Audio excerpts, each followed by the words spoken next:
After paying off their $180,000 debt, I wasn't invited to Easter.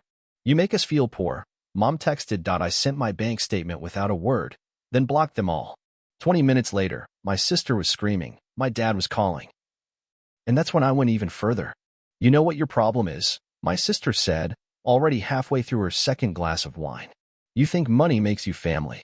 I stared at her, blinking, trying to figure out if this was supposed to be a joke. It wasn't. My mother didn't even look up from her phone. Don't be dramatic, Aaron, she muttered. It's Easter. Let's not start one of your moods. It was April 13th, 2 days before Easter Sunday. I was sitting alone at my kitchen counter, phone in hand, rereading the family group chat for the third time, the one where they all confirmed the Easter brunch, 11 a.m. sharp, my parents' house, everyone bringing something. Except me. I wasn't invited. No one had said a word. No message. No call. No, are you coming this year? Not even a lie to pretend I was missed. Just silence. And I wouldn't have known if it weren't for my cousin Madison, bless her soft heart and big mouth, who texted me by accident. Are you bringing that spinach pie again? Aunt Lydia said she hopes you do. She meant to text my sister, but she texted me, the one who wasn't even on the guest list. I didn't reply. I just scrolled back, combing through the thread. There it was, photo after photo of pastel napkins, quiche recipes, and my mom gushing about how, finally, the family feels complete again. Complete. As in, without me.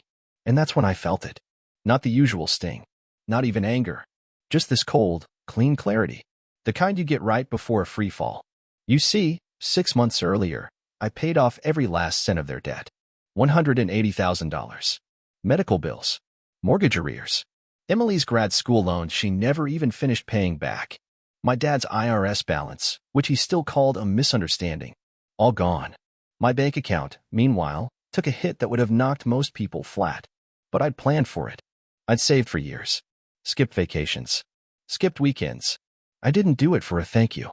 But I also didn't expect to be erased. Then the text came. One line from my mom, after I'd asked her, politely, why no one had thought to include me. You make us feel poor. That was it. No emoji. No punctuation. Just that. You make us feel poor. I didn't reply. I didn't need to. I opened my banking app, took a clean screenshot of the transfer records, every payment I'd made in the last year, from the $42,000 payoff of the house to the $600 Target card Emily never paid, and sent it to the group chat. 5 minutes later, my phone buzzed with a call from my dad. I declined it. Then my sister started texting. What did you just do? Answer your phone. Don't do this here. Please unblock MOM. And finally, you're ruining everything. But I wasn't done. Not yet. Because what they didn't know, what they never saw coming, was how far I was about to go. The silence lasted 3 days. Then Dad broke it. He sent a single email, subject line, be reasonable. No greeting. No apology. No hint of understanding. Just, we didn't mean to exclude you. But the truth is, your attitude lately has been difficult. Easter should be about joy. You showing up with that tension in your eyes? That's not joyful. Don't make this bigger than it is. The attachment? A PDF of a cheesecake recipe. As if baking something might bring me back. I deleted it. But something inside me cracked, and not the kind that heals. I started pulling receipts. Literal ones. Every dollar. Every transfer. Every Venmo for Emily's copay, and Dad's breaks, and Mom's emergency dental. I made a spreadsheet. Labeled every row. For $180.68, Emily's last chance before collections loan. $13,500, Dad's tax lien from 2021. $600, Mom's overdraft after buying Emily a new mattress. And then it hit me, they didn't forget me on Easter. They never remembered me unless something broke. I was a walking backup plan. A soft place to land. Their personal ATM with a conscience. And I was tired. But they weren't. Emily posted a carousel on Instagram the same day. Her in a sundress, holding a mimosa, captioned, "So grateful for the people who never make me feel like I owe them anything." The last photo was all of them at brunch. Dad with his stupid salmon polo. Mom holding Emily's dog like it was the grandchild I never gave them. A photo of a house that looked exactly like mine. No caption, but the implication was clear. No caption. A photo that looked exactly like my house. No caption, but the implication was clear. That's when I knew. This wasn't just about money.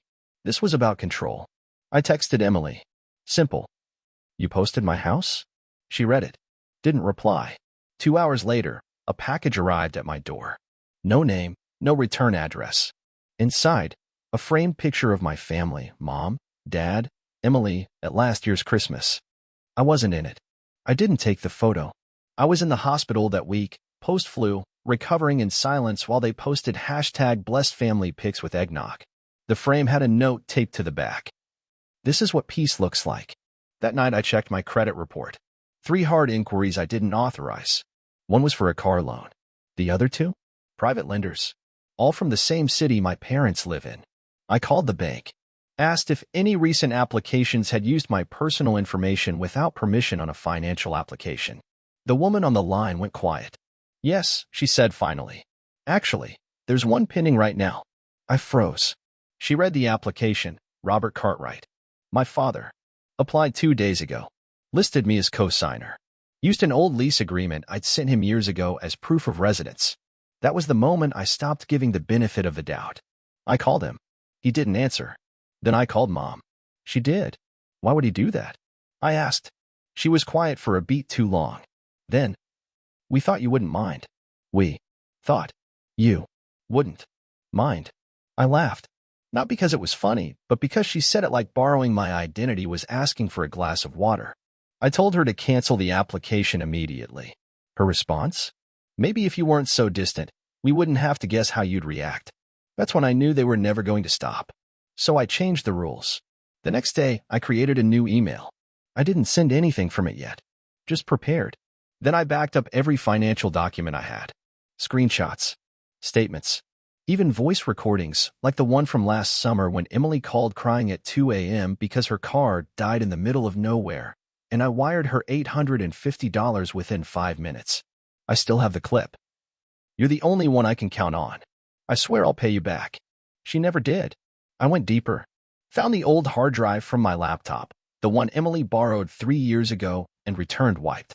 But I'd mirrored it before she took it. I opened it. Inside, her email drafts. Screenshots from her notes app. Fake sob stories she used to guilt ex-boyfriends. One file labeled. Things to say if Aaron brings up money. My name. Bullet pointed. You always bring up money like it makes you better. No one asked you to pay. You clearly need therapy, not family. Then came the real hit. A video taken at Christmas 2 years ago. Me in the kitchen, cleaning up while they all opened gifts. Emily filming, whispering. Look at St. Aaron. Always working. Never invited. Laughter in the background. My mother's voice. She likes being the helper. Don't ruin it. My vision blurred. Not from tears. From rage. That night, I created a folder. Proof of everything. I filled it with PDFs, audio, images, even transcriptions. Then I zipped it and saved it to a drive labeled. In case they try again. I didn't have to wait long. 2 days later, I got a text from Emily. Hey, can you send $300 for dog daycare? We're going away this weekend. As if nothing had happened. No apology. No acknowledgement. Like the only glitch was that I stopped paying on time. I didn't reply. She sent another. You're seriously gonna ghost the people who raised you? Then Mom joined in. Emily stressed. The least you could do is help her. Then finally, Dad. Let it go already. You've done your part. No one's asking you to save us. That's when I sent it. The bank statement. Clean. Cropped. $180,543.27 paid out in total since 2019. No words. Just numbers. And that's when my phone started ringing. Emily. Then Dad. Then Dad again, FaceTime this time. Then came the Facebook messages. The DMs from random aunts. The screenshot my coworker sent me of a Facebook post from Mom. Some people think money makes them better than others. Easter is about real love, not transactions. Below it, a photo of the brunch. Caption, we chose peace this year. I chose silence. But peace? They hadn't even seen what was coming. Because I wasn't just cutting them off. I was going to dismantle the story they'd built around me. And when it fell apart, when the mask slipped, they would finally understand. I was never the problem. I was just the one who stopped pretending everything was fine. They didn't know I was coming. And that was the point. When my sister texted my old landlord 2 days before Easter to ask if that girl with the ponytail still lives in Aaron's building, I knew they thought I'd disappear again, stay quiet, stay out of the way, just like I always had. But this time, I wasn't bringing dessert. I was bringing evidence, and I wasn't coming alone. The brunch was scheduled for 11 a.m. I got there at 10:57, pulled up to the curb outside their suburban house, the one I had been paying the mortgage on for 3.5 years, and just sat for a second. My heart wasn't racing. My hands weren't shaking. I was calm, because today wasn't about rage. It was about reckoning. When I walked up the driveway, I could hear them inside, laughter, plates, clinking glasses. A party. A celebration. Without me. Again. I rang the bell once. The door opened, and my mother's face dropped like a bad hand of cards. She didn't speak. She just stepped aside. Inside, the house looked like a Pinterest post. Easter eggs. White lilies. Matching outfits. Emily in a floral dress, already half drunk on champagne, froze with her fork in midair. Dad, standing at the head of the table, muttered, well, like a villain in a low-budget drama. You weren't invited, he said plainly. I smiled. I know. Then I reached into my bag and pulled out an envelope. Since we're being honest, I said, placing it on the table, you might want to read this before the quiche gets cold. Inside? A full audit. PDFs of every dollar I ever sent them. Screenshots of Emily asking for dog daycare money that went to her nails. Bank logs showing how mom funneled grocery funds into her HSN addiction. And most importantly, the letter from the bank. The one confirming the mortgage was never refinanced like Dad claimed, just quietly transferred to my name 3 years ago when he defaulted and begged me to temporarily cover it. I watched them all read. Watched Emily's fingers twitch. Watched my mom mouth the words like they were poison. Watched my father's face go pale as paper. That's not all, I added, pulling out my phone. I tapped play on a voice memo. Emily's voice filled the room. If she finds out, we'll just say she offered. Aaron always caves eventually. Dad's voice next. She's too soft to walk away. Just guilt her like last time. And finally, my mother. If she starts acting out, remind her who paid for her college. Doesn't matter that it's a lie, she won't check. Silence. Thick. Unforgiving. Real. I looked at my sister. Want to tell them about the fake messages you made? The ones on your notes app where you rewrote text for me to make it look like I was threatening you. Emily said nothing. So I pulled out a flash drive and tossed it onto the table. Everything's on there, I said. Photoshop files. Edits. Metadata. The works. My lawyer has copies. So does yours if she checks her inbox. My dad stood up suddenly, fist clenched. You think this proves anything? You think people care? You're just bitter. No, I said calmly. I'm just done. Then I opened the front door. And in walked Morgan, Emily's ex. The one she told everyone was violent, toxic, obsessed. The one she said I defended because I hated seeing her happy. He held a folder. Thick. Tabbed. Numbered. Nice house, he said, nodding to the room. Pity it's all built on lies. He laid the folder down and opened it. Inside were screenshots showing inconsistencies in Emily's past stories. Voice messages where she rehearsed dramatic retellings of old arguments. Photos from nights she later misrepresented to others. My dad lunged forward, but I stepped between them. You touch him, I said, and this goes to every media outlet between here and D.C. You think Easter's ruined?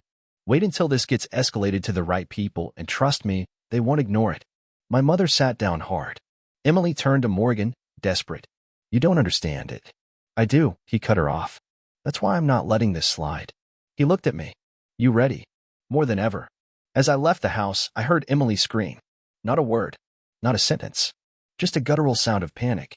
Like someone whose power had been stripped mid-sentence. My father tried to follow, shouting, You're making things worse for everyone. I turned around and said, No, I'm just turning the lights on. Then I walked away. For good. They waited for the explosion. They expected fireworks.